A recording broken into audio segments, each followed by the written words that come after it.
Etienne Kasereka est un jeune musicien congolais. Chaque samedi, il rend visite aux enfants du camp de déplacés de Kiwanja, dans le nord-est de la République démocratique du Congo, pour leur apprendre à jouer de la guitare. Notre observateur Joseph Tsongo est allé à sa rencontre et a été enthousiasmé par cette initiative. Il a alors filmé le musicien et les enfants et nous a envoyé ces images. J'ai été agréablement surpris de rencontrer un jeune chanteur entouré des enfants avec sa guitare acoustique en train de chanter.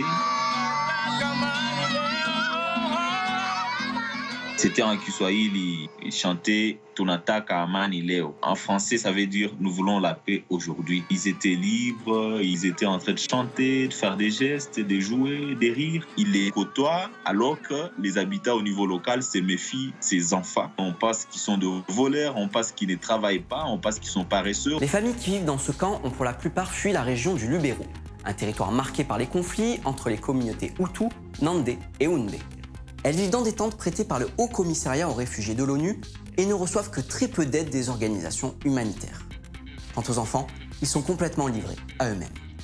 Il faut parler de plus d'une centaine d'enfants qui sont là et qui errent dans les rues, d'autres qui ne font qu'aller chercher de métaux dans de poubelles pour aller le revendre. C'est la façon pour lui d'attirer l'attention du public et de tout le monde sur la situation dramatique de ces familles déplacées et surtout des enfants qui doivent bénéficier de la chance d'étudier, qui doivent se vêtir, qui doivent vivre comme tout le monde.